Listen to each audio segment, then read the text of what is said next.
नमस्कार मित्रांनो, बुलढाणा जिल्ह्यासह राज्यातील शेतकऱ्यांना खात्यात अग्रिम पीक विम्याची रक्कम जमा होण्यास सुरुवात झालेली आहे।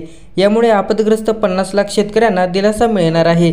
राज्यात 49,05,032 शेतकऱ्यांना 2,086 कोटी 54 लक्ष रुपये अग्रिम पीक विमा म्हणून मंजूर झाले आहे। बुलढाणा जिल्ह्यातील 36,358 शेतकऱ्यांना अग्रिम पीक विमा म्हणून 18 कोटी 39 लाख रुपये मंजूर झालेले आहे।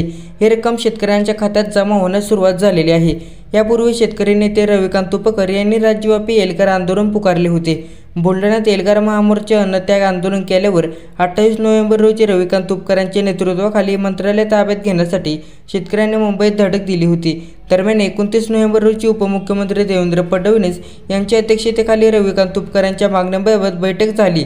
सह्याद्री अतिथीगृहात पार पडलेल्या बैठकीत बहुतांश मागण्या आल्या होत्या। त्यात हिवाळी अधिवेशनापूर्वी शेतकऱ्यांच्या खात्यात अग्रिम पीक विम्याची रक्कम जमा करण्याच्या मागणीचाही समावेश होता। त्यानुसार शेतकऱ्यांच्या खात्यात अग्रिम पीक विम्याची रक्कम जमा होण्यास सुरुवात झालेली आहे। तर शेतकरी मित्रांनो, ही होती आजची अपडेट। धन्यवाद।